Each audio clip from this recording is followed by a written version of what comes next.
네, 저는 오늘 강의를 맡게 된 영화평론가 장병원이라고 하고요. 앞서 잠깐 소개해 주신 바대로 오늘 수업은 21세기 한국 영화의 여러 가지 변화의 양상들 중에 영화 미학에 있어서의 변화를 중심으로 해서 몇 가지 특징을 거론하고 또 그 특성들을 구현하고 있는 실례들을 가지고 좀 말씀드릴까 합니다.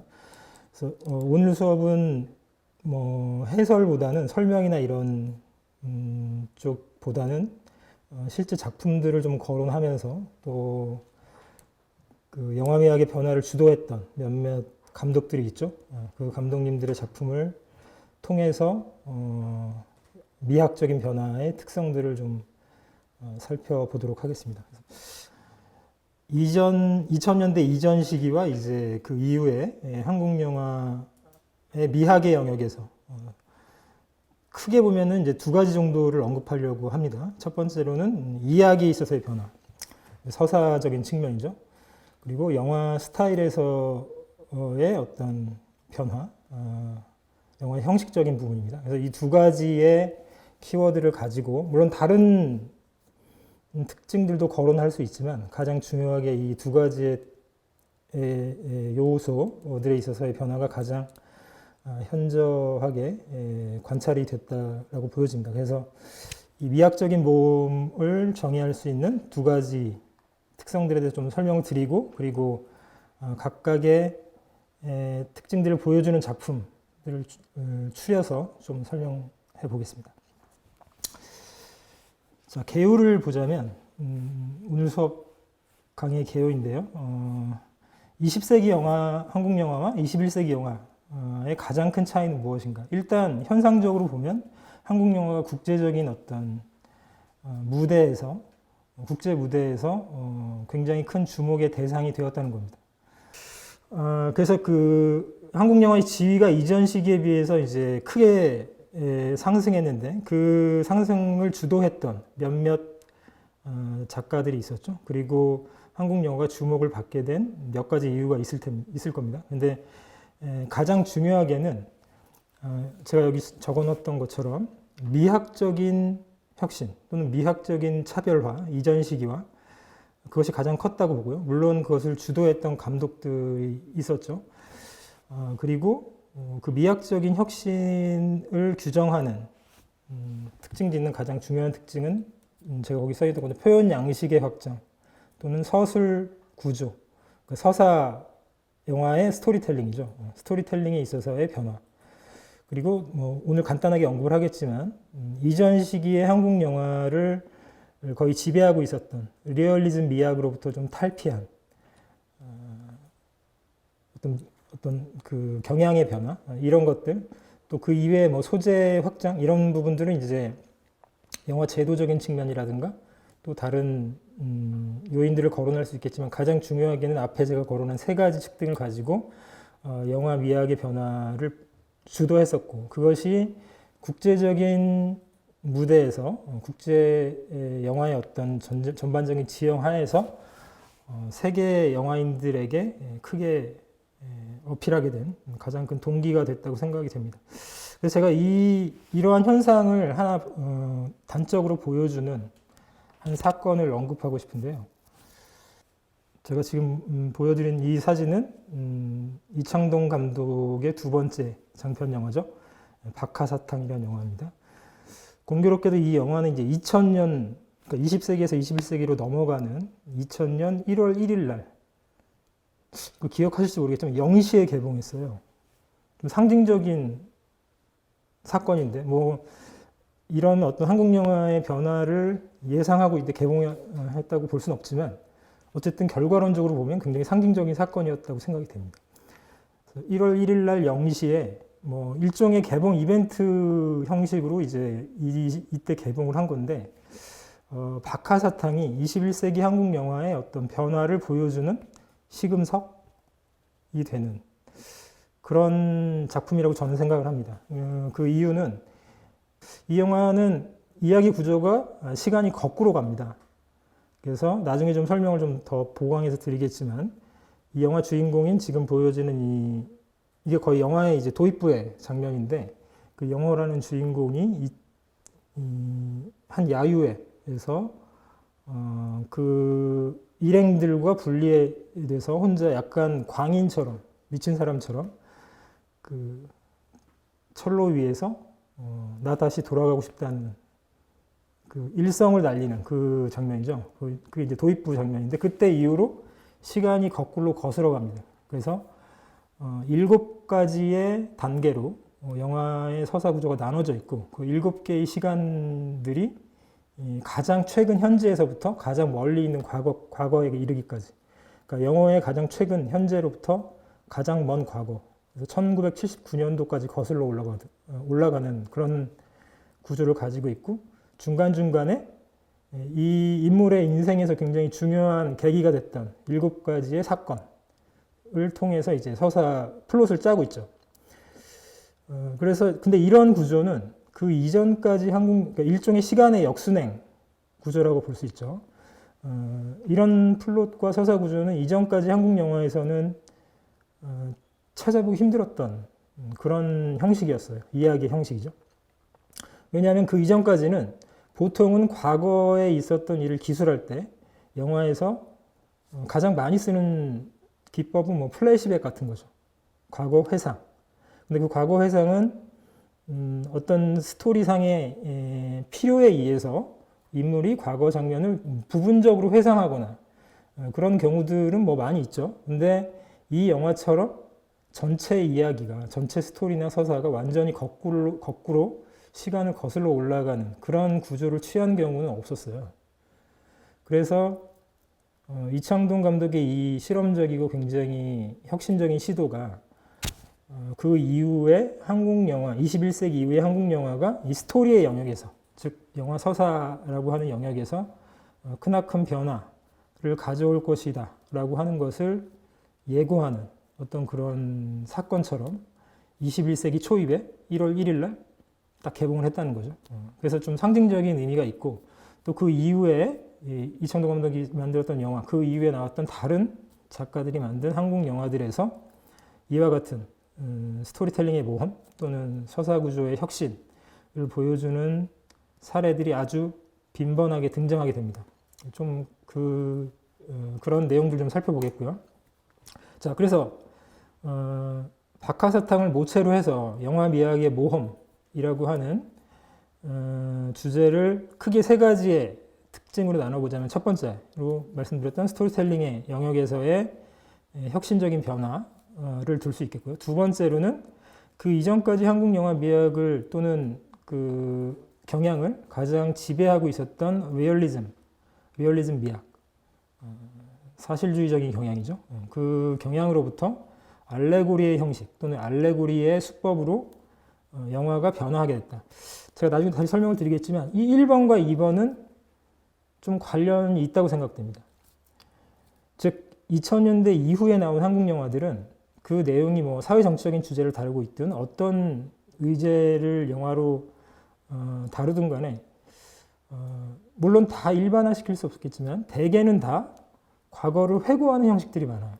과거의 사건이나 역사적인 어떤 사건들을 회고하거나 과거의 일들을 반추하거나 하는, 그래서 그것을 뭐 반성하거나 하는 형식의 영화들이 많다는 거죠. 대개는 과거의 일들을 그릴 때, 과거사를 그릴 때 그것을 사실주의적인 있는 그대로 어떤 묘사하거나 재현하는 그런 경향은 상당히 드물고 일종의 우화적인 수법으로, 우회적인 방식으로 다루는 경우들이 많았다는 거죠. 그래서 조금 이따 결혼할 뭐 김기덕 감독이나 뭐 봉준호나 임상수 이런 감독들이 과거의 한국의 역사 또는 실제 있었던 어떤 사건을 모체로 해서 그것을 드라마화하는데 그 방식이 리얼리스틱한, 그러니까 사실주의적인 방식이 아니고 상당히 우화적인 방식으로 많이 다루게 되었다는 거죠. 그걸 이제 두 번째 특징으로 거론할 수 있고 그것은 1번, 즉 스토리텔링에 있어서의 변화나 혁신과도 연관지어서 한번 살펴볼 필요가 있다라고 생각이 되고 세 번째는 이제 영화 형식 또는 스타일의 영역에서 이미지의 모음이라고 했는데 이제 형식적인 변화가 있었다는 거죠. 그리고 영화 스타일이 이전 시기와 아주 뚜렷하게 구별되는 스타일적인 어떤 차이 또는 구별점들을 보여주고 있다는 것을 거론할 수 있는데요. 역시 마찬가지로 이러한 변화의 경향을 주도했던 몇몇 감독들이 있습니다. 조금 이따 거론드리겠지만 봉준호나 박찬욱 같은 이를테면 국제적인 어떤 표준 모델, 영화의 국제적인 표준 모델에 가장 가까이 간 감독들이죠. 그래서 어떤 글로벌 영화라고 하는 지형 안에서 가장 영향력을 발휘하고 있는 한국 감독들이 이제 이러한 스타일의 모험을 가장 선구적으로 보여준 인물들이라고 거론할 수 있겠고요. 자, 각각의 특징을 좀 살펴보겠습니다. 자, 첫 번째 스토리텔링의 영역인데요. 고전적인 이야기의 관습, 그러니까 스토리텔링의 관습으로부터 벗어난 현대적인 서사의 양식들이 21세기 한국 영화에 가장 뚜렷하게 거론할 수 있는 특징이고, 자, 이 고전적인 스토리텔링 이 관습이라는 건 무엇이냐면, 가장 일반적으로는 이야기 스토리가 앞으로 간다는 거죠. 선적인 흐름, 그러니까 선형적인 라인을 따라서 진행되는 스토리예요. 근데 아까 박하사탕 제가 말씀드렸던 것처럼 박하사탕의 이야기는 선형적이지 않죠. 즉 시간이 과거에서 현재, 현재에서 미래 이런 순서대로 흐르는 것이 아니고 가장 앞선 시간대, 그러니까 현재의 시간으로부터 가장 멀리 있는 시간으로 역으로 그것이 거슬러가는 그런 방식을 택했다는 거죠. 자, 단적으로 보자면 제가 말씀드린 이 박하사탕의 사례는 비선형적인, 즉 고전적인 또는 일반적인 이야기의 관습으로부터 벗어난 특성을 이미 가지고 있는 거죠. 그 외에도 다양한 사례들이 있습니다. 그래서 인과관계, 원인과 결과의 관계죠. 원인과 결과의 관계에 따라서 이야기를 선형적인 흐름으로 조직하는, 즉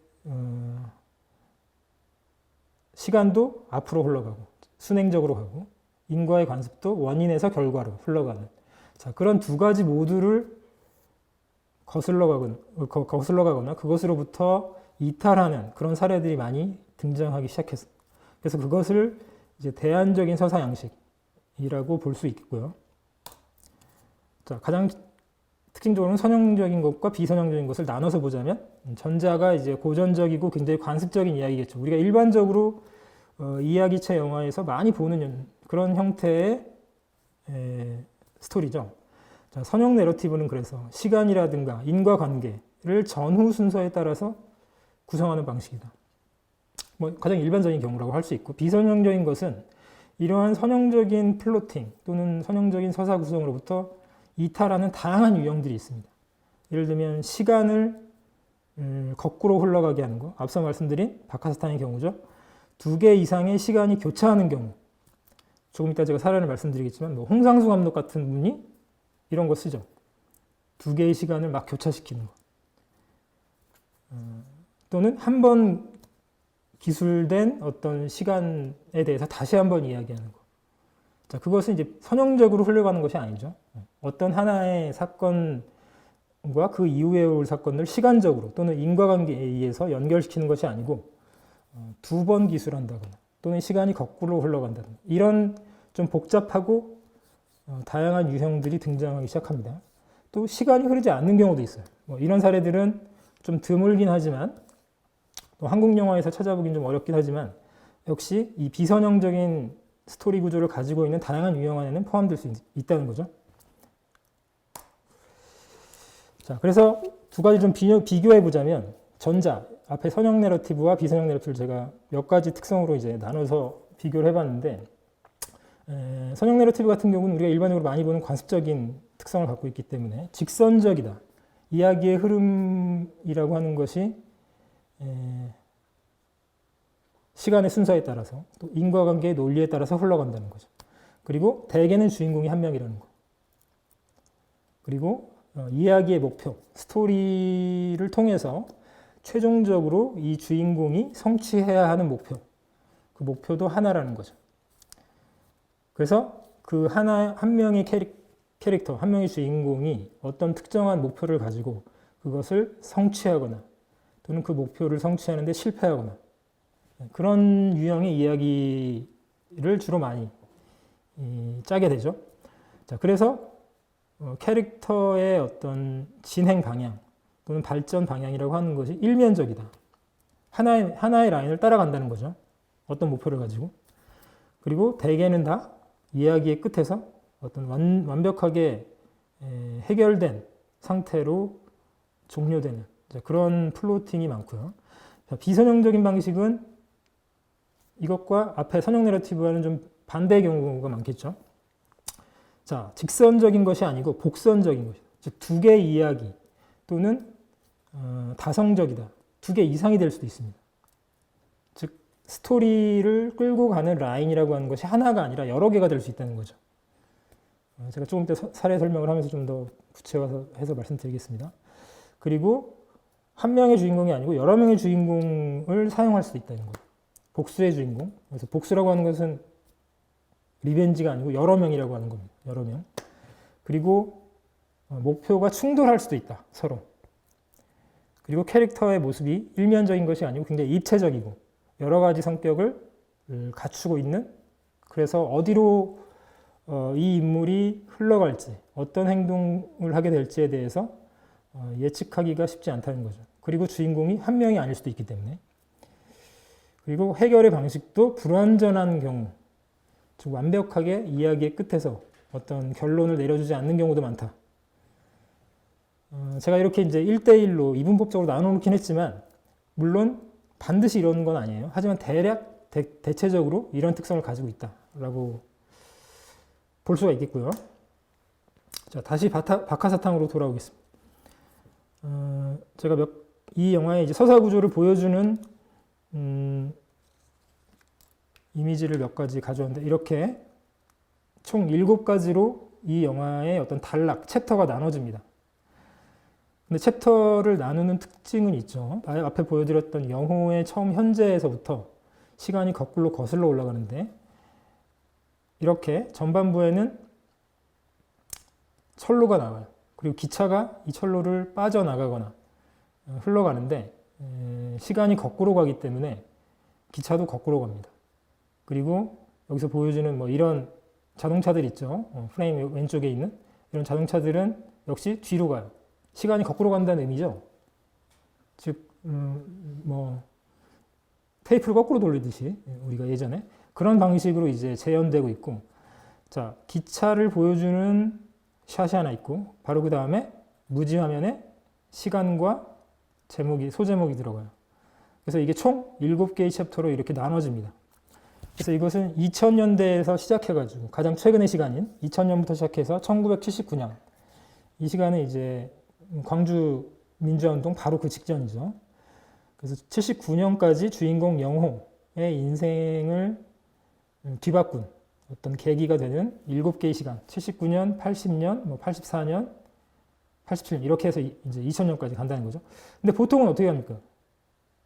일반적인 경우 선형적인 스토리라고 한다면 79년에서 시작해서 이렇게 간다는 거죠. 근데 이 영화는 여기서 시작해가지고 끝으로 온다는 거예요. 이게 이야기의 결론이에요. 마지막에.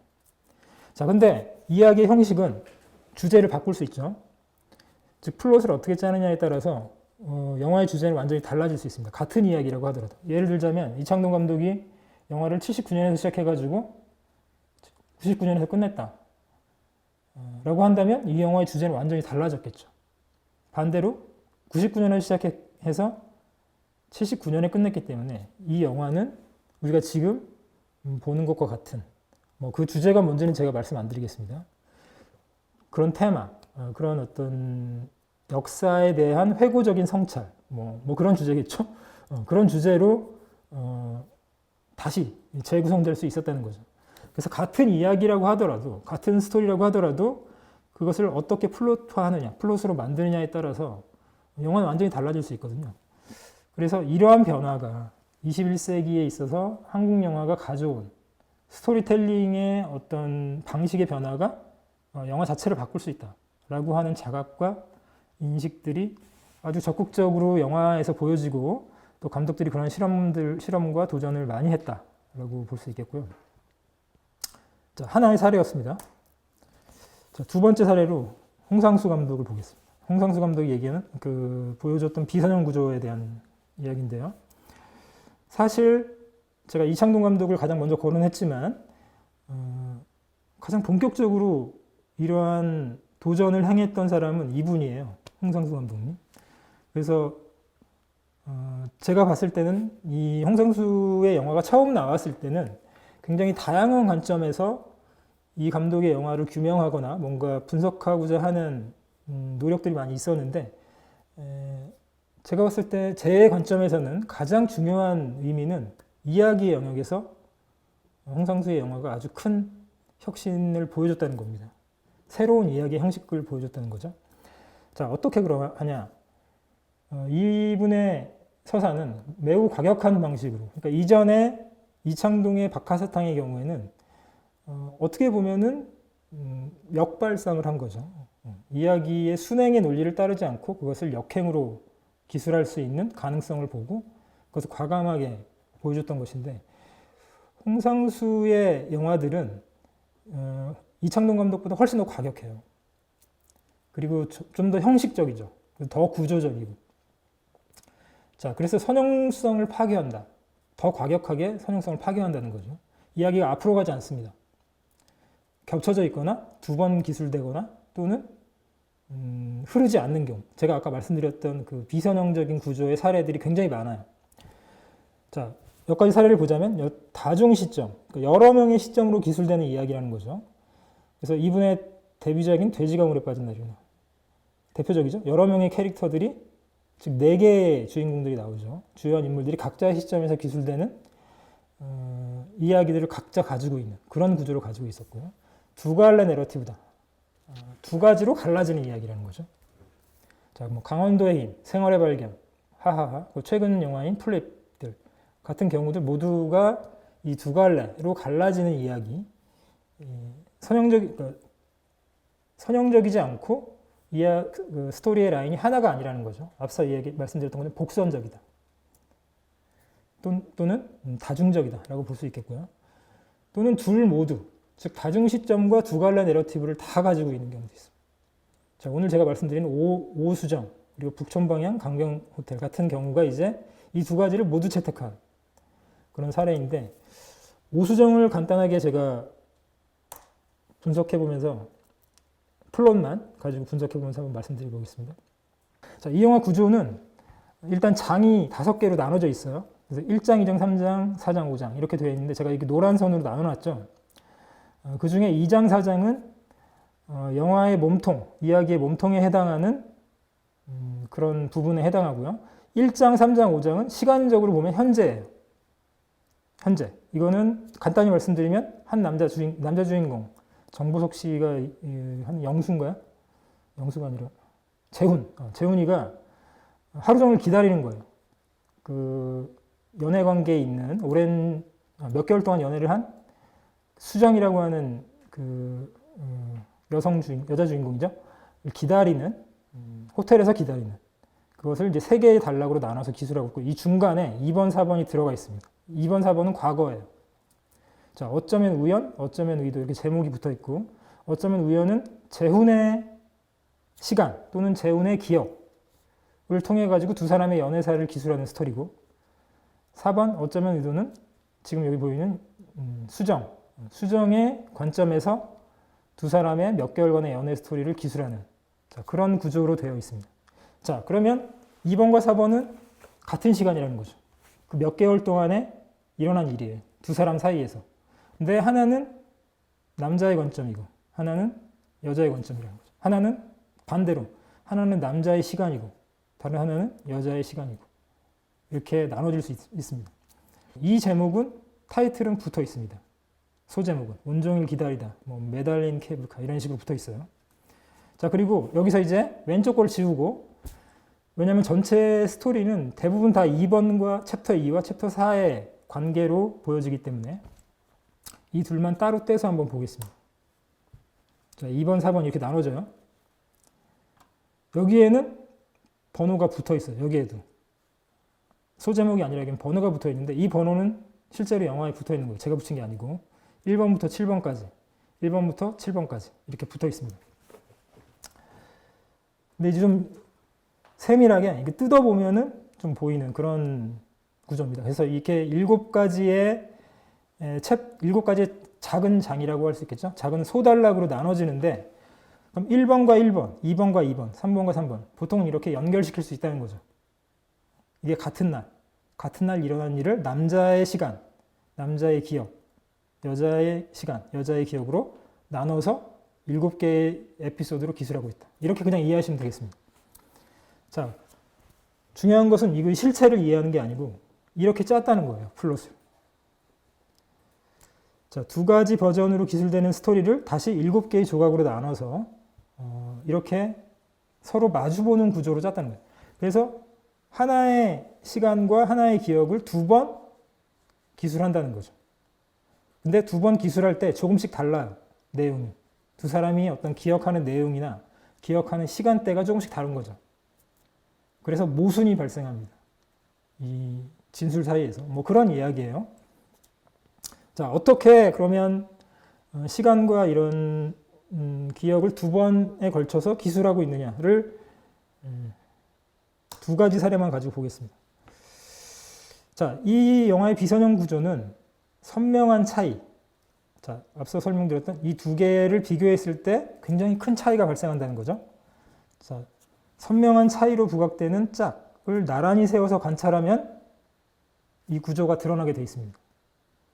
근데 얄궂은 것은 우리가 영화를 볼 때 이렇게 보지 않는다는 거죠. 이렇게 다 보고 1번부터 7번까지 보고 그 다음에 앞서 말씀드렸던 중간에 매달린 케이블카를 보고 그 다음에 4번으로 넘어가기 때문에 앞에 본 걸 잘 기억 못한다는 거예요, 관객들이. 그래서 이거를 비교하는 것이 상당히 난망하다, 어렵다는 난점이 있습니다. 그럼에도 불구하고 이렇게 비교해서 봤을 때 차이가 아주 분명하게 드러납니다. 자, 시간이나 기억의 전후 관계를 신호하는 증거가 발견되기 때문에 이 2 사람의 남자의 이야기와 여자의 이야기가 서로 다른, 같은 날 서로 다른 기억을 가지고 있는 2 사람의 상이한 진술이다 라고 하는 것을 이야기해주는 그런 증거들이 이제 이렇게 놓고 봤을 때 발견이 된다라는 겁니다. 제가 2가지 사례만 말씀드릴게요. 사례는 한 10몇 가지가 있는데, 자, 이게 이제 챕터 1인데요. 1번이 붙어 있죠. 이때 이제 이 날은 어느 날이냐면 재훈과 수정이 처음 만난 날이에요. 처음 만난 날. 첫 대면한 날이죠. 처음 만난 날에 대한 어떤 기술인데요. 같은 날, 그리고 이 장이 재훈의 시점이나 재훈의 시간으로 기술되는 그런 에피소드고, 이것이 이제 은주의 시점으로 기술되는 이야기. 차이가 일단 몇 가지 대화에서의 뭐 디테일 같은 것도 좀 차이가 나는데, 뭐 경복궁에 대해서 얘기할 때 그때 뭐 사장의 경우에는 이때에는 은주가 뭐라고 한마디 하죠. 뭐 그런 얘기들이 있고, 그런 아주 사소한 차이가 있고, 가장 큰 차이는 2분이에요. 2분. 여기에는 2분이 없죠. 2분은 왜 여기 있을까요? 이게 만약에 2 사람의 기억의 차이를 보여주는 어떤 대비라고 한다면 이것은 수정의 시점에서 기술되는 스토리겠죠. 이거는 재훈의 시점에서 기술되는 스토리고, 그것을 알 수 있는 증거는 수정이 재훈과 이 김 기사님과 얘기할 때 수정이 시선이 이쪽으로 향하고 있습니다. 즉 수정에게는 이 김 기사라는 존재가 매우 중요하다는 거죠. 자, 왜 중요하냐? 이때 재훈이 이 김 기사님에게 식사하라고 10,000원짜리를 꺼내줍니다. 즉 이 이야기 전체는 수정이라고 하는 여주인공이 이 2 사람 사이에서 누구를 택할 것인가, 또는 누가 나의 짝인가 라고 하는 것을 견주어가는 스토리거든요. 자, 그렇기 때문에 이 4장에서, 그러니까 수정의 시점에서 또는 수정의 관점에서 이 김 기사의 존재는 매우 중요한 거죠. 왜? 재훈의 부 또는 재훈의 아량에 약자에 대한 어떤 아량이라든가 그 사람의 어떤 배포라든가 또는 뭐 배려심 이런 것들을 보여줄 수 있는 인물이기 때문에 이 김기사는 매우 중요한 존재예요. 수정에게는. 그래서 여기 있는 거죠. 하지만 여기 없는 이유는 뭐냐? 재훈에게는 중요하지 않기 때문이죠. 즉 재훈의 기억 속에는 이 사람이 없는 거죠. 이분이 안 계시기 때문에 왜냐하면 매일 이분은 점심시간에 점심 드시라고 아마 돈을 줬을 것이고 10,000원이든 얼마든 줬을 것이고 그것이 계속 반복되는 이 재훈이라고 하는 인물에게는 김기사의 존재가 그리 중요하지 않습니다. 하지만 수정에게는 중요하기 때문에 이분이 아주 또렷하게 기억되어 있는 거죠. 자, 그런 차이인데 자, 그런 차이로 본다면 이 두 가지 진술의 차이는 기억의 차이, 관점에 따른 기억의 차이라고 볼 수 있겠죠. 자, 뭐 그런 식인 거예요. 바로 이어서 여기서 이제 밥 먹으러 가자고 하잖아요. 실제로 밥을 먹으러 갑니다. 여기가 밥 먹으러 간 그 식당이에요. 자, 근데 재훈의 관점에서 기술되는 것과 수정의 관점으로 기술되는 각각의 장에서의 스토리가 조금씩 달라요. 자, 일단 거의 화면의 구도라든가 모든 건 다 동일합니다. 약간의 차이가 있지만 그래서 이것이 두 가지의 기술이 같은 날 있었던 사건이라고 하는 것을 알 수 있도록 되어 있어요. 모든 면이. 근데 차이는 재훈이 진술 속에서는 뒤에 이 두 분의 식사하는 사람들이 있죠. 그리고 앞에 이 놓여져 있는 반찬이라든가 뭐 술잔이라든가 이런 걸 보면은 오른쪽에 있는 수정의 기술과 좀 차이가 있습니다. 차이는 뒤에 사람이 있다는 거, 여긴 있고 여긴 없다는 거. 또 다른 차이는 이 앞에 있는 음식의 어떤 배열이라든가 이 위에 있는 어떤 찬들을 보자면 이거는 밥을 먹은 지 얼마나 시간이 안 됐을 때라는 거. 그죠? 아직 차 있죠? 근데 이때를 보면 이미 다 비었어요. 음식은 다 비워져 있고 뒤에 밥 먹고 있었던 이 두 분의 다른 손님들도 없습니다. 그리고 이 장면을 보면은 나중에 사장에서는 이 식당 아주머니가 들어와서 뒤에를 막 치우는 장면이 있어요. 식기들 같은 것들을. 그러면 분명하게 차이가 있는 거죠. 이 두 개의 진술 사이에는. 어떤 차이가 있냐면 이 시간이 이 시간보다 더 이른 시간이라고 하는 거. 즉 이때는 밥을 먹은 지가 얼마 안 됐을 때라고 하는 거. 이거는 식사가 거의 다 끝나고 술도 많이 먹었을 때예요. 술병도 많이 있는 거 보면. 뒤에 손님들도 없고. 등등의 정황으로 봤을 때 이 한식당에서의 두 가지의 진술은 이것이 더 앞선 시간을 말하고 있다. 이거는 더 늦은 시간을 말하고 있다. 이런 차이가 있는 거죠. 차이는 뭐냐? 이거는 기억에 의한 차이고 서로 다른. 이거는 시간에 의한 차이라는 거죠. 헷갈리죠? 그러니까 이 영화는 하나의 어떤 기준으로만 볼 수 없다라는 겁니다. 즉 모든 진술이 다 기억의 차이로만 기술되는 것이 아니고 시간차로 기술되는 것도 있다는 거예요.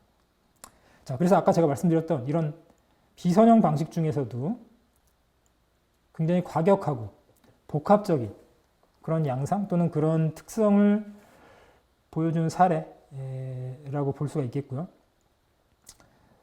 자, 이것을 이와 같은 증거로 봤을 때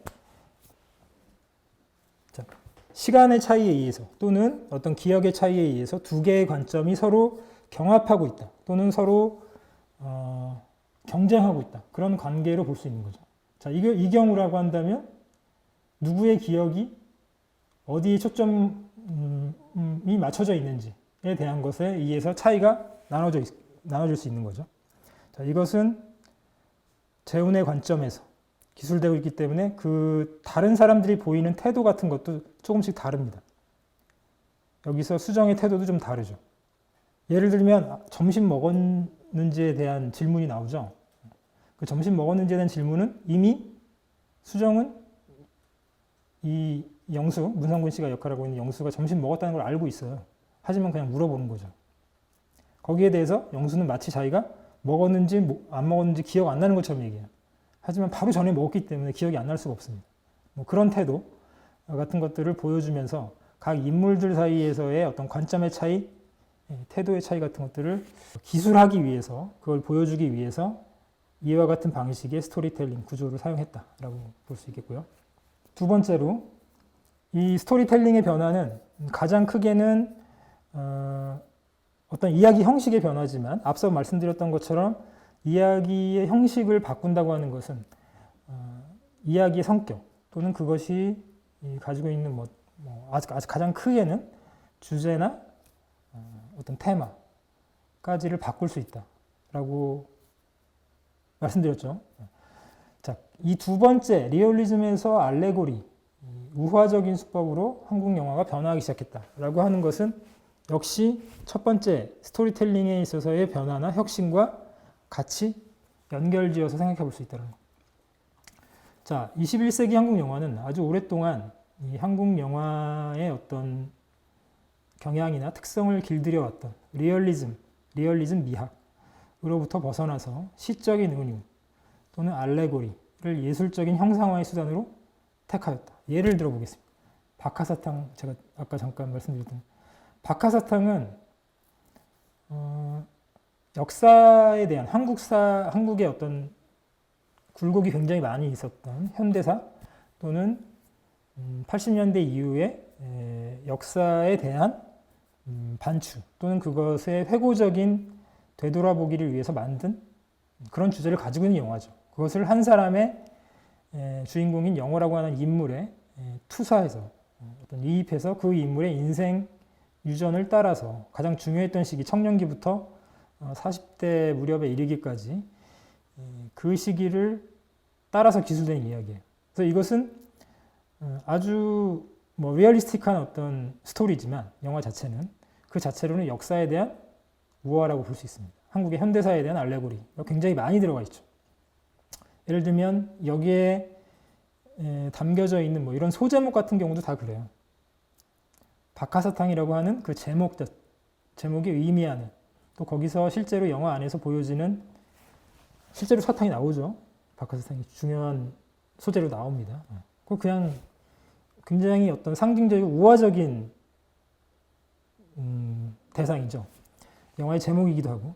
자, 그리고 시간을 거꾸로 올라가면서 역사를 반추하고자 하는 이런 어떤 독특한 플롯에서 여기서 제가 말씀을 드리고 싶은 리얼리즘에 기초한 스토리텔링의 변화, 역사에 대한 회고적인 돌아보기의 경향과 연결되어 있다고 볼 수 있다는 것. 이 알레고리 수법이 굉장히 우세해졌다고 하는 것 또는 리얼리즘으로부터 탈피해서 이 우화적인 방식의 기술법 또는 그런 주제들이 아주 여러 군데서 관찰이 된다는 거죠. 자, 고전적인 스토리텔링 이라고 하는 것이 리얼리즘적인 수법이죠. 이야기를 가장 사실적으로 개연성 있게 기술하기 위해서 만들어진 하나의 규칙이에요. 근데 그 규칙을 벗어나거나 그 규칙을 탈피한다고 하는 것은 리얼리스틱한, 즉 사실적인 어떤 경향으로부터 벗어나고자 하는 의지나 그런 의도들이 강하게 이 스토리텔링의 수법 안에도 이미 들어가 있다는 거죠. 다른 하나는 역사에 대한 회고적인 경향. 이창동 감독은 두 개 다 해당되기 때문에 제가 말씀을 계속 드리는데 이건 이제 2010년도에 연출한 네 번째 장편 영화인가요? 네, 시라는 영화입니다. 그래서 여기 보면 영화의 도입부에 이분은 도입부를 영화의 그 오프닝의 특징이 있어요. 항상 어떤 그 영화에서 가장 그 영화의 어떤 그 스토리를 플롯을 어떻게 짤 것인지에 대한 어떤 힌트나 암시를 주는 장면들을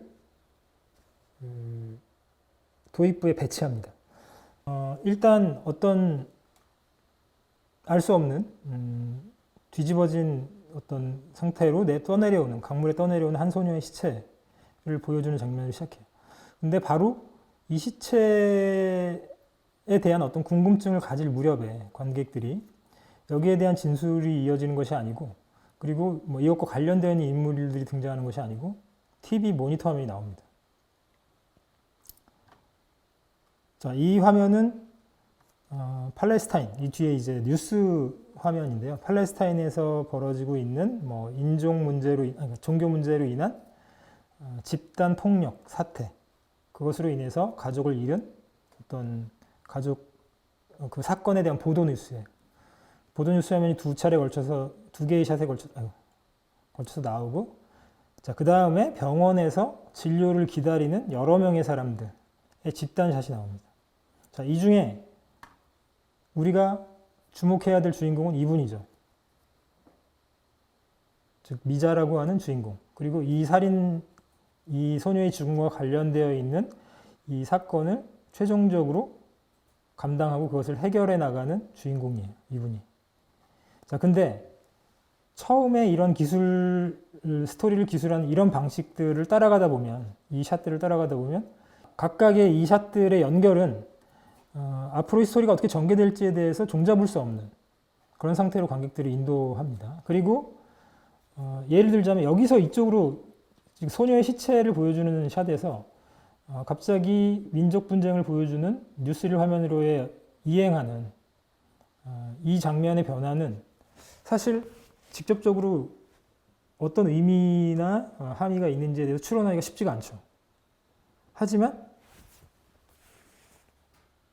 제가 앞서 말씀드린 우화, 알레고리라고 하는 수법을 통해서 또는 그러한 어떤 비유적인 방식으로 보자면 이 사건은 나중에 밝혀지게 되지만 어떤 집단적인 폭력에 의한 희생자예요. 이 소녀는. 영화를 보신 분은 알겠지만. 그리고 여기서 보여지는 이 폭력 사태 또는 소요 사태도 마찬가지로 그러한 맥락을 가지고 있죠. 하지만 이 장면들이 그렇게 직접적으로 연결되어 있다라고 보기는 어렵죠. 상당히 우화적인 방식이죠. 이것은 우회적인 방식으로 또는 비유적인 방식으로 어떤 사건에 대해서 진술하는 거예요. 말하는 거죠. 그리고 바로 그 뒤에 처음에 이제 주인공을 소개할 때 이 안에서 우리가 누구를 주목할 것인가에 대해서도 상당히 묘연합니다. 왜냐하면 여러 명의 인물들이 있기 때문에. 근데 보통은 이분이 윤정희 씨가 우리가 눈에 있기 때문에, 이분이 주인공이라고 하는 것을 알고 보기 때문에 이분에게 주목하게 되지만, 이 장면에서의 어떤 장면 연출만 보자면 어떤 한 사람에게 주목하도록 만드는 그런 식의 구성 방식은 아니죠. 구도나 여러 가지로 봤을 때. 자, 그래서 여러 가지의 사건들을 흩뿌려 놓은 상태에서 나중에 이 이후에 보자면 이제 이 미자라고 하는 주인공이 시 창작 교실에도 나가서 시도 배우고 주변 사람들을 만나고 또는 치매 노인을 돌보고 이런 이야기의 어떤 본류와 즉 이 소녀의 죽음과 직접적으로 연관되지 않은 다른 사파들이 되게 많아요. 자, 그런 방식으로 여러 개의 사건들, 직간접적으로 연결되어 있는 가장 중요한 쟁점이 된 사건과 직간접적으로 연결되어 있는 사건들을 중심으로 그것을 이렇게 그런 사건들의 관계, 네트워크를 만들면서 이 스토리의 가장 본론이라고 할 수 있는 쟁점이 드러나도록 하는 방식을 씁니다. 자, 이것은 예전에 과거에 예를 들면 지금 이창동 감독 예를 들었지만 2000년대 이후에 등장한 많은 한국 영화들에서 직설의 방식이라든가 직접적으로 어떤 사건을 기술하거나 역사적인 사건에 대해서도 마찬가지고 실제 있었던 어떤 실화 사건 같은 것들을 다룰 때도 마찬가지예요. 직설의 방식보다는 즉 리얼리스틱한 사실주의적인 방식보다는 우화적이고 비유적이고 상징적인 알레고리아의 수법들을 많이 사용한다는 거죠. 그것은 21세기 이후의 한국 영화들이 대개는 다 앞서 제가 말씀드렸던 것처럼 역사적인 회고조의 어떤 스토리들이 많기 때문에 그렇습니다. 과거를 돌아보거나 반성하거나 반추하거나 이런 서사들이 많아요. 제가 몇 가지 예를만 가지고 왔지만 근데 이제 알레고리의 방식도 조금씩 다르죠. 감독들마다. 김기덕 감독 같은 경우는 상당히 종교적이고 시적인 방식을 사용하는 경우. 피에타를 예로 가져왔지만 피에타는 가장 대표적인 것이고 사마리아 같은 영화도 있었죠. 그 이외에 다른 이분이 연출한 초창기의 악어라든가 그런 작품들도 마찬가지고 종교적인 알레고리, 직접적인 종교적인 도상을 이렇게 가져온다든가 또는 그 안에 종교적인 상징이나 은유나 비유의 방식을 도입한다든가. 자, 그런 색깔의 감독이 있고 봉준호는 상당히 정치적이죠. 봉준호의 영화는 전부 다 기생충을 빼고는 과거에 있었던 사건이나 역사적인 사실에 대한 반성이나 반추의 스토리가 많죠. 괴물도 그렇고 뭐 살인의 추억 같은 경우도 마찬가지죠. 그 굉장히 정치적인 알레고리가 있는 우화적인 수법으로 다루는 거죠. 직접적으로 어떤 살인의 추억 같은 경우는 직접적으로 그 화성연쇄 살인 사건을 재현하겠다고 하는 의도로 만들어진 영화가 아니고 당대의 어떤 정치적인 그런 상황이라든가 정치적인 정황에 대한 아주 비유적이고 상징적인 또는 우화적인 방식의 이야기라고 할 수 있고, 괴물도 마찬가지죠. 괴물도 뭐 실제 있었던 사건이었죠. 그 독극물 사건 같은 것들을 가져와서 알레고리화한 그런 방식이라고 볼 수 있겠고요. 자, 그리고 임상수 감독. 그때 그 사람들 역시 역사적인 알레고리죠. 이건 특정한 역사적인 사건, 박정희 대통령 암살된 그날의 사건을 재현하면서, 근데 그것을 똑같이 재현한 것이 아니고 다분히 비유적이고 운유적인 방식으로 재현하고 있습니다. 뭐 대표적인 사례는 김기덕 감독 경우 볼 수 있는데요. 김기덕 감독은 앞서 제가 종교적인 부분 말씀드렸는데 이런 것도 그 봄, 여름, 가을 같은 것들도 이제 종교적인 우화죠. 뭐 빈집이라든가 거의 대부분이 다 그렇습니다. 근데 이분은 종교적인 색채, 종교적인 상징이나 은유, 기호들을 많이 사용하지만 가장 특징적인 것은 장소 같은 것도 공간을 알레고리화하는 그러니까 현실적인 공간이 아닌 장소들을 많이 사용한다는 거죠. 그리고 실제하지 않는 장소에서 벌어지는 사건들을 우화적인 방식으로 또 거기에 등장하는 인물들을 그런 방식으로 다루는 경우가 많은데요. 그렇다면 데뷔작이었던 악어, 이건 96년도인가 그런데요. 이 영화는 안 본 분들이 많으실 것 같은데 이거 한강변에서 그 한강에 노숙자 또는 시체를 건져 올려서 그거를로 이제 거래하는 사람의 이야기예요. 주인공이죠. 그래서 실제 현실적인 공간에서 벌어지는 사건이 아니고 그것으로부터 배제되어 있는 굉장히 소외되어 있고 또는 뭐 어떤 후미진 실제하지 않는 공간 같은 곳에 실제 벌어지는 경우들 그런 스토리고요. 뭐 섬도 마찬가지죠. 그리고 완전히 종교적인 색채가 짙은 이런 사찰에서 그를 배경으로 한 영화들도 있고 등등 해서 이 김기덕 감독은 이런 여러 가지 뭐 정치적인 또는 종교적인 역사적인 이런 알레고리 수법들을 사용하면서 동시에 장소의 특성 이런 부분들을 적극적으로 활용하는 그런 사례를 보여주는 감독이라고 볼 수 있겠고요. 자, 앞서 이제 제가 두 가지 특징 영화의 스토리텔링에 있어서의 서사 형식의 변화와 그리고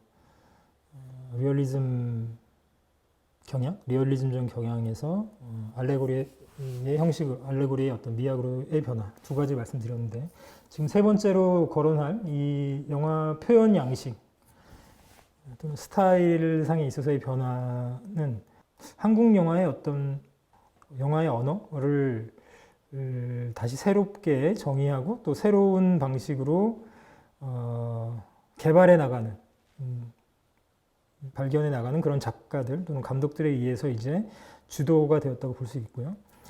스토리텔링의 혁신과 더불어서 이러한 표현 양식의 변화가 미학적인 어떤 가장 큰 두드러진 변화의 한 지점이라고 볼 수 있겠습니다. 그래서 작가와 영화가 맺는 관계 뭐 이런 표현을 썼는데 단순하게 보자면 창조적인 표현 스타일이 여러 가지 양상으로 나타나기 시작했다는 거죠. 그래서 이전까지는 영화의 어떤 스타일이라고 한다면 또는 영화의 언어라고 한다면 스토리를 어떻게 잘 기술할 것인가, 이야기를 잘 전달할 것인가에 주요한 초점이 있었다고 한다면 21세기 이후의 한국 영화가 보여주는 양상은 스토리를 기술하거나 스토리를 매끄럽게 전달하는 그런 역할도 있지만 보다 더 표현 영역에 있어서의 어떤 독자적인, 그러니까 그 영화의 스타일이나 영화의 언어가 독자적으로 기능하는. 그래서 그거 자체가 이야기의 어떤 스토리의 기술뿐만 아니고 주제라든가 아니면 영화의 전반적인 어떤 성격을 규정하는 단계로까지 나아가게 됩니다. 그래서 이걸 이제 제가 이미지 제작자의 영화라고 했는데 그 이전까지는 영화의 중심이 어떤 이야기, 스토리에 있었다고 한다면 그 이후 21세기에 등장한 새로운 감독들에 의해서 이러한 이미지의 영역, 영화 표현의 영역에서 아주 중대한 변화가 있었다. 그래서 그것을 가장 대표하는 인물이 여기서 제가 두 분의 영화를 중점적으로 볼 텐데요. 박찬욱, 봉준호. 한국 영화의 어떤 글로벌화 또는 국제적인 표준에 가장 가깝게 간 두 사람이라고 볼 수 있겠죠. 그래서 이 두 사람의 영화는 시청각적인 표현 요소를 극대화해서 보여준다. 근데 박찬욱의 스타일하고 봉준호의 스타일은 좀 달라요. 제가 좀 이따가 이제 그것을 구분해서 좀 설명해서 드릴 텐데 여하튼 근데 공유하는 것은 뭐냐? 영화 표현의 영역 또는 영화의 스타일, 또 이미지의 형식 이런 부분에 대한 자의식이 매우 강하다는 거죠. 이 두 감독이. 물론 다른 감독들도 있어요. 이 두 분만 있는 게 아니고 다른 감독들도 거론할 수 있지만 대표적으로 그리고 비슷한 특성을 가지고 있는 사람도 있습니다. 자, 박찬욱 감독의 경우에는 제가 몽타주라고 했는데 몽타주. 몽타주라는 말을 아마 다들 들어보시긴 했을 텐데 이 몽타주는 박찬욱의 영화 스타일에 있어서 핵심적인 의제다. 자, 이분은 몽타주적인 이미지, 몽타주적인 수법을 사용한다는 거죠. 방식을. 자, 몽타주라는 것은 뭐냐? 고전적인 연속성. 그러니까 일반적으로 장면과 장면의 매끄러운 연결이죠. 연속성이라고 한다고 간단하게 말씀드린다면 그래서 연속성을 확보하고자 하는 이유는 스토리를 매끄럽게 기술하기 위해서는 자연스럽게.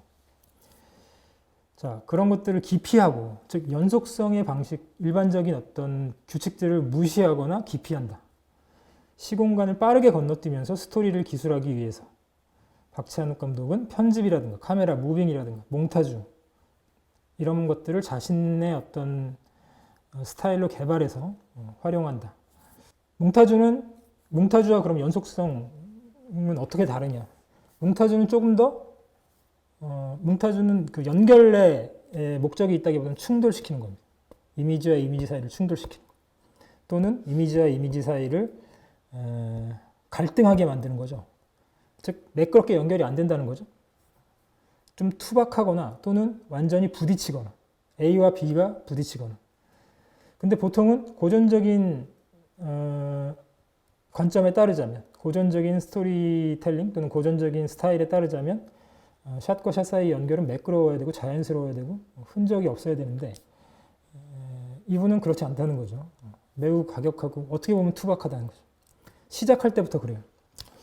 제가 한 사례를 보고 말씀드리겠습니다. 올드보이인데 올드보이의 그 도입부 시퀀스인데 이 도입부 장면이 어떤 인상을 주는지 초점으로 해서 한번 보세요. 그래서 첫 번째 도입부 씬에서 다음 씬까지 여기서 이제 넘어가는 그 다음 씬으로 과거로 넘어가는 거죠. 시간이 과거로 넘어갑니다.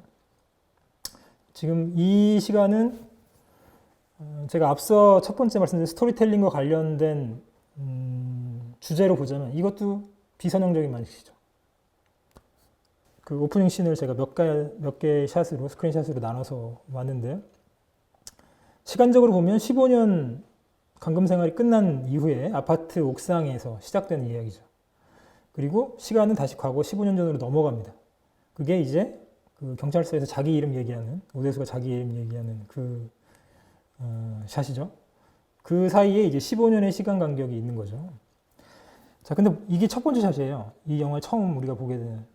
저는 처음 이 영화를 이제 봤을 때 이게 뭔지 이제 사람의 손이라는 것은 어느 정도 알겠는데 이 손에 뭘 쥐고 있는 것인지 마치 권총을 쥐고 있는 듯한 그런 형상이기도 하죠. 그래서 저 권총을 들고 있는 건 줄 알았어요. 권총을 들고 누군가를 위협하는 그런 이미지인 줄 알았는데 바로 그 다음에 보면은 그것이 아니라 넥타이를 손에 쥐고 있었다라고 하는 거죠. 근데 보통은 영화 시작을 이렇게 하지 않습니다. 영화 시작은 보통은 친절하게 하거든요. 그래서 어떤 상황으로 관객들이 빠르게 자연스럽게 흡수될 수 있도록 하는 방식을 쓰죠. 근데 이 올드보이는 그렇지 않아요. 첫 번째 이 샷부터 아주 어떻게 보면 박진감이 있다고 볼 수도 있는데 어떤 상황인지에 대해서 한눈에 알 수 없는 그런 클로즈업 이미지를 통해서 제시하죠. 그리고 거기에 대한 오해가 있을 수 있어요. 이건 제가 생각할 때는 여러 가지 앵글이라든가 여러 카메라 앵글이라든가 구도라든가 이 이미지 형상 같은 것들이 총을 쥔 손을 의도하고 찍었다고 보여져요. 하지만 그 다음에 확인하는 것은 총이 아닌 거죠. 이런 식의 트릭이 있고요. 그리고 이 상황은 앞서 제가 말씀드린 나중에 한참 뒤에 이 상황을 이해하게 됩니다. 바로 알 수 없어요. 무슨 일이 벌어지고 있는 것인지 바로 알 수 없죠. 그리고 얼굴 같은 경우도 우리가 최민식 씨가 이거 주인공을 하고 있다는 걸 알고 있기 때문에 최민식이라는 걸 알 수 있지. 굉장히 어둡고 이 사람이 누군지에 대한 것도 정체도 분명하지 않아요. 영화를 다 본 상태에서는 알 수 있지만 처음 볼 때는 굉장히 어리둥절하다는 거죠. 자, 그때 이름을 묻고 너 누구야를 묻고 거기에 대한 대답은 과거 15년 전으로 돌아가서 그때 경찰서에 있는 약간 얼빵해 보이는 어우드에스가 대답하죠. 자, 그 방식도 뭡니까? 여기서 묻고 15년 전에 묻고 15년 후에 대답하는 그런 형식이죠. 자, 두 가지의 관계는 예를 들면 너 누구야? 라고 이 오강록이 물었을 때 거기에 대한 대답을 현재 오대수가 하는 게 아니고 15년 전에 오대수가 마치 하는 것처럼 그렇게 연결을 지었죠. 자, 그런 방식은 직접적인 어떤 시간적인 또는 물리적인 시공간의 컨티뉴티가 아니죠. 그런 연결이 아닙니다. 시간을 넓은 간격을 이렇게 건너뛰는 거죠. 하지만 과거와 현재를 오갈 때 일반적인 플래시백 방식이 아니고 그런 방식으로 사용하는 거죠. 자, 제가 지금 여러 가지를 말씀드렸는데 첫 번째, 이런 이미지를 처음에 오프닝 시퀀스에 사용한 이미지의 어떤 독자적인 힘 또는 독립적인 힘, 거기에 대한 형식적인 자의식이, 스타일적인 자의식이 분명하게 있다는 거예요. 그리고 일반적인 방식으로 연속성을 사고하지 않는다는 거죠. 좀 물리적인, 시간적인 또는 공간적인 차원에서의 컨티뉴티가 아니라 시간을 막 건너뜁니다. 시간과 장소를 건너뛰어요. 근데 이런 방식의 연결은 직접적인 고전적인 컨티뉴티는 아니기 때문에 현대 영화에서 많이 나타나는 거예요. 특히 이분의 영화한테 많아요. 봉준호에게도 많아요. 봉준호는 거의 그 달인이에요, 달인. 제가 지금 말씀드린 이런 시공간을 오가는 그 장면 전환이죠. 그런 것들의 달인이에요. 근데 우리가 그 시청각적인, 조형적인 또는 연결을 통해 가지고 시간을 건너뛴다는 거죠. 하지만 이런 기술법, 이런 스타일의 장점은 뭐냐? 사건이 굉장히 빠르게 앞으로 갑니다. 속도감 있게. 그런 진술들을 위해서 여러 가지 장치들을 개발했는데 그 중에 하나가 시간적인 것 또는 공간적인 것을 뛰어넘는 몽타주 또는 장면 전환의 수법들이라는 겁니다. 이 장면이 왜 도입부의 오프닝 시퀀스에 있는가? 왜 있어야 하는가에 대한 이유죠. 이 씬의 어떤 자체로만 보자면 기능적인 게 있죠. 15년 동안 감금되었던 오대수가 풀려났다고 하는 거. 그 사건을 기술하기 위한 목적이 있고요. 두 번째, 더 중요한 목적은 이 전체 이야기와 관련이 있어요. 이 씬이 이렇게 연출된 이유에. 자, 이거죠. 이 이야기는 나중에 이제 밝혀지게 될 이 스토리의 가장 큰 비밀, 즉 과거사와 관련되어 있는 오대수의 과거사 또는 그와 연결된 과거의 친구들 또는 그들과 연결되어 있는 모종의 사건에 의해서 이 인물이 감금 생활을 갖게 되고 또 거기에 합당한 자신이 저지른 어떤 과오라고 할까요? 그러나 전혀 인식하지 못하는 자신이 무슨 일을 했는지를 모르는 그 과오에 대한 복수의 이야기잖아요. 자, 그 사건과 직접적으로 연결되어 있기 때문에 이 씬은 매우 중요하죠. 도입부에 등장하는 것이. 자, 이 연결은 뭡니까? 이런 식의 연결은. 자, 이 넥타이를 잡고 있는 이 형상은 이것은 이제 여기서 이렇게 넘어가거든요. 나중에 제가 이 장면은 보여드리지 않겠습니다. 시간 때문에. 이렇게 넘어가요. 장면 연결이 이렇게 됩니다. 그 이유진인가요? 이주태 씨 연결한 이유진이 자신 누이의 손을 잡고 마치 과거의 환각에 빠지는 이 이미지가 있죠. 그리고 여기서 이렇게 넘어갑니다. 완전 대과거로 그 강물에 떨어지고자 추락하는 그 수아의 손을 쥔 어린 우진의 이미지로 이렇게 전환이 되는 거죠. 자, 이건 연상 이미지의 어떤 연상 효과 같은 거죠. 이 이미지의 연상 효과 때문에 첫 장면에 이 샷을 배치한 거죠. 그리고 이 인물이 존재하는 이유는 이것을 연상하기 위해서입니다. 자, 그래서 자, 이런 계열로 전체 스토리 안에, 전체 영화 안에 어떤 이미지의 계열이 형성된다는 겁니다. 자, 이건 몽타주적인 방식이죠. 연상 효과. 어떤 장면과 장면 사이의 연상 효과에 의해서 연결되는 씬.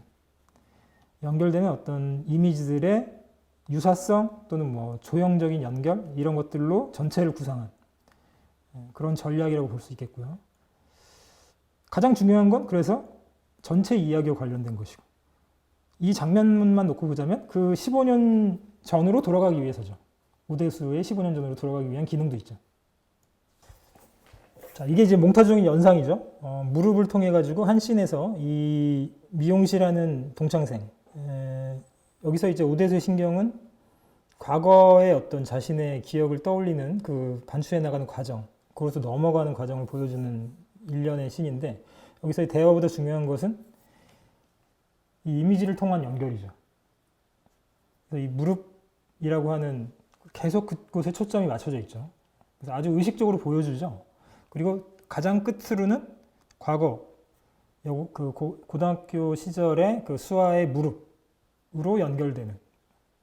자, 이것이 이제 이미지의 조형적인 뭐 특성 또는 도상적인 특성에 따라서 몽타주적인 연상 효과를 유발하는 대표적인 한 뭐 씬을 보셨고요. 자, 이 외에도 굉장히 많은데, 자, 여기서 보면은 그 목사의 손하고 현장 검증 재현을 하는 그 금자의 손, 이 깍지 낀 손, 형태적으로 이렇게 거의 동일하죠. 이게 번개같이 지나가기 때문에 눈에 잘 띄지 않을 수 있지만 여러 개의 샷으로 나눠져 있어요. 그래서 재현하는 금자의 손과 기도하는 목사의 손, 마지막에 둘이 손이 맞잡는 거죠. 이거는 목사의 손과 금자의 손이 서로 맞잡는 거예요. 마지막 샷은 이거죠. 근데 의미는 좀 다르죠. 이거는 기도하는 손이고 이거는 범죄를 재현하는 손이기 때문에 의미적으로는 충돌이 있어요. 아까 무릎 보여주는 것도 마찬가지인데 이런 형태로 연결되는 이미지의 전환 또는 몽타주에 의한 장면 효과를 극대화시키는, 하지만 여기에서는 굉장히 다양한 의미가 발생하는 거죠. 목사는 기원하는 것이고 그리고 금자는 어떤 범죄를 재현하는 것이고 둘이 나중에 손을 맞잡는다는 것도 그렇고 여러 가지 의미론적으로 또는 뭐 형태적으로 이런 방식의 표현들을 아주 즐겨 사용하는 경우고요. 이 장면은 지금 최면에 의해서 강금방에서 마지막에 첫 장면에서 본 아파트 옥상으로 넘어가는 시간의 전환이 있는 거죠. 그 시간 전환을 마치 와이프가 밀고 가듯이 이렇게 밀고 가거든요. 이 장면의 전환은 시간과 장소가 일과에 바뀌는 거죠. 이 전환 방식에 의해서. 자, 이런 형태로 연결된다든가. 아까 오대수 부르고 대답하고 하는 거하고 비슷한 방식이에요. 시간과 장소는 훌쩍 넘어갔는데 바로 그 옆에 어떤 이미지가 붙어 있다는 거. 자, 이 장면은 이제 풀려난 오대수하고 이제 미도가 그 군만두 먹었던 그 집을 찾아다니는 장면이에요. 계속 이때 시간이 계속 바뀌어요. 시간과 장소가 계속 바뀌면서 근데 카메라 무빙은 계속 연속적으로 갑니다. 자, 제가 아까 말씀드렸던 것처럼 물리적인 시공간은 계속 바뀌지만 영화의 형식적인 스타일은 계속 연속적으로 간다는 거죠. 자, 건너뛰는데 한쪽은 건너뛰는데 한쪽은 연속적이다. 이 두 가지의 충돌이 발생하는, 자, 이렇게 연결되는 건데요. 보시면 카메라 이동이 수직적으로 움직인다든가 또는 수평적으로 움직인다든가 두 개의 움직임이 있고 주요하게는, 그리고 펜으로 약간 돌기도 해요. 중간에 이제 이중인화라고 해갖고 이중인화된 장면들도 있죠. 디졸브라고 이렇게 한 이미지와 다른 이미지를 이렇게 겹치는 거죠. 자, 그런 수법도 있는데 뭐 그런 것들을 다 제외하고 무빙이라든가 그 다음에 장면과 장면 사이의 전환만 놓고 보자면 이 식당을 계속 그 청룡이라고 하는 그 동일한 이름의 식당을 계속 찾아다니는 그런 장면이죠. 여기서 계속 시공간을 점핑하면서 하지만 카메라는 계속 연속적으로 움직임의 방향이라든가 속도가 일치한다는 거죠. 자, 왼쪽에서 오른쪽에 프레임의 왼쪽에서 오른쪽에서 왼쪽으로 또는 위에서 아래로 계속 이동하면서 장소는 계속 바뀌어요. 안에서 바깥으로 바뀌든가 아니면 식당 자체가 아예 바뀐다든가 또는 마지막에 여기서 이렇게 넘어가죠. 이것도 이제 시공과 장소가 전환된 사례죠. 미도가 이름을 수첩에서 이제 하나씩 선을 그어가면서 제외시키는. 자, 이 샷에서 이렇게 넘어갔을 때 이거는 미도가 아니라 오대수죠. 대수가 하는 액션이에요. 여기서 이렇게 넘어간 것도 역시 시간과 장소가 바뀌는 거라고 볼 수 있겠죠. 자, 뭐 이런 형태로 제가 앞에 보여드렸던 이런 사례들 다 마찬가지입니다. 박찬욱 감독이 쓰는 방식은 기본적으로 개념이 몽타주적인 것이다. 충돌시키는 것. 방향, 운동, 액션 이런 것들을 충돌시키는 방식. 하지만 시간과 공간은 계속 넘어가는 그런 형태로 그래서 매우 가속적이에요. 사건의 기술 방식이 매우 빠르고 신속하게 앞으로 계속 가고 있다는 느낌 주죠. 긴박하게. 자, 봉준호는 이것보다는 좀 더 친절합니다. 시간과 공간, 인과관계에 종속되는 일반적인 그 연속성의 규범 또는 그런 규칙들을 넘어서 역시 마찬가지로 시간과 공간을 넘어가긴 하는데 이런 거죠. 어떤 장면이냐면 이 박두만의 애인이죠. 애인에 의해서 이제 백광호라고 하는 첫 번째 용의자에 대해서 설명하고 그 사람이 처음에 어떻게 소개되는 씬입니다. 그리고 백광호를 소개받은 두만이 취조실까지 그를 데려오기까지 매우 긴 과정인데 그것이 아주 짧게 압축돼서 서술되고 있습니다. 자, 여기 보면은 백광호가 어떻게 소개되는가. 이 박두만의 애인이 이 뺨에 흉터가 있다. 뭐 그런 제스처를 하죠. 자, 그리고 바로 이쪽으로 넘어가요. 그러면 여기에선 별도의 진술 없이 우리는 이 사람이 백광호라는 걸 알 수 있죠. 왜? 이쪽에 흉터를 보여주죠. 그래서 직접적으로 기술하지 않고서도 아니면 여기서의 어떤 인물에 대한 별도 해석이 없이 바로 백광호가 누구인지를 알 수 있죠. 자, 그리고 더 절묘한 건 이거에서 이 전환이죠. 자, 오락실에서 같은 씬이죠. 여기서 이제 자를 튕기면서 놀고 있는 광호 옆으로 다가온 두만이 이거를 별말 없이 자를 막 튕깁니다. 공격적으로. 그리고 바로 취조실로 넘어가서 옷을 벗기고 취조를 하고 있는 자를 튕기면서. 자, 여기서 보면 이렇게 전환되는 거예요. 씬의 전환이 이렇게 돼 있죠. 근데 이 짧은 시간에 한 1분여 장면 동안 장면이 순식간에 바뀌는데 이 안에서 기술되는 내용은 굉장히 많죠. 광호는 누구인지, 그리고 이 인물이 어떤 특징을 가지고 있고, 그리고 얘는 의심을 사고 있다고 하는, 그리고 바로 취조실로 넘어가요. 시간과 공간이 휙휙 넘어가죠. 역시 마찬가지로 매우 신속하고 빠르게 진술됩니다. 사건이. 그리고 진척이 빠르게 진행되죠. 근데 이 이야기는 여러분 다 아시겠지만 여러 명의 용의자들이 계속 바뀌는 이야기예요. 그리고 그 안에서 장르의 특성상 사건의 기술이 빠르게 진술될 필요도 있고, 그리고 함축적이고 또 압축적인 진술들이 상당히 많죠. 근데 전반적인 특징이기도 합니다. 봉준호 영화의.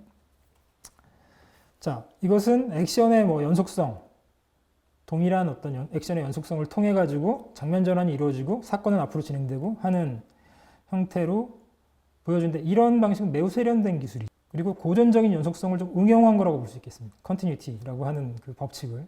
이것도 마찬가지예요. 마더인데 마치 시선을 교환하고 있는 것처럼 보여지는. 즉, 이 장면이 뭐냐면 그 소녀가 이제 옥상 난간에 걸쳐서 죽은 장면을 보고 형사 윤재문 씨, 이 형사가 이걸 쳐다보는 장면인데, 컷의 전환이 이렇게 넘어. 마치 두 사람이 눈을 마주치고 있는 것처럼. 형태적으로 보면 두 사람이 시선 교환을 하고 있는 것처럼 찍었죠. 근데 이 장면은 완전히 다른 씬이에요. 시간과 장소도 완전히 다르고. 자, 하나 더 있습니다. 자, 먼 얘기를 하다가 이것도 역시 과거의 시간으로 전환되는 것인데 사진 촬영하는 자, 그 가게에서 마더에게 진술을 하고 있는 이분이 과거 이야기를 할 때 햇볕 그 문을 열고 햇빛이 이쪽으로 싹 들어옵니다. 자, 그러면서 마찬가지로 과거로 시간이 점핑하면서 과거에 겪었던 사건이 다시 기술되는. 자, 그래서 봉준호의 연속성은 확장된 연속성이라고 했는데 고전적인 연속성은 뭐냐? 고전적인 것은 시간과 공간을 일치시키는 거예요. 물리적으로. 예를 들면 문을 열고 나왔다. 그러면 문을 열고 다음 컷에서는 문을 닫고 닫는 장면이 보여줘야 되는 거죠. 그리고 그 시간은 같이 동일한 시간대에 있는 거죠. 자, 근데 그건 물리적으로 시간과 공간이 연속적으로 앞으로 진행되고 있다는 것이고 여기서 확장된 연속성이라고 하는 것은 물리적으로는 뭐예요? 계속 점핑이에요. 자, 계속 점핑이죠. 시간과 장소가 계속 점핑되고 있어요. 자, 계속 점핑되고 있는 거. 여기도 마찬가지. 자, 그런데 실질적으로는 조형적으로 또는 어떤 형태적으로는 이미지에 의해서 시청각적인 어떤 텍스처, 시청각적인 요소들에 의해서 계속 연결되고 있다는 거죠. 자, 이것이 이제 일반적인 고전적인 형태의 어떤 컨티뉴티, 연속성의 개념을 확장하거나 또는 현대 영화에서 응용해서 활용하는 방식인데 자, 그런 방식들을 봉준호가 아주 세련되게 또 즐겨 사용한다 라고 볼 수 있겠고요. 사례를 몇 가지 보았지만 뭐 다양한 다른 영화들에서도 마찬가지로 그런 사례들을 찾아볼 수 있습니다. 그래서 제가 오늘 말씀드렸던 이 세 번째 특징, 창조적인 어떤 표현의 가능성 또는 표현 형식의 다양화, 이미지 제작자로서의 면모를 보여주는 스타일적인 어떤 특징, 또 스타일의 강조, 영화 형식의 강조 이런 부분들을 21세기의 한국 영화가 어떤 새로운 위상을 얻고 또 국제적인 명성과 명망을 얻게 되는 또 이전 시기와 구별될 수 있는 가장 중요한 특질 중에 하나로 볼 수가 있겠습니다. 그래서 근데 이 세 가지는 제가 분리해서 말씀드렸지만 어느 정도는 다 연관되어 있습니다. 예를 들면 시간의 문제 같은 경우는 스토리텔링의 문제 같은 경우는 아까 박찬욱의 영화 그 올드보이 말씀드렸지만 그 영화도 마찬가지로 시간은 상당히 뒤틀려 있죠. 15년의 시간을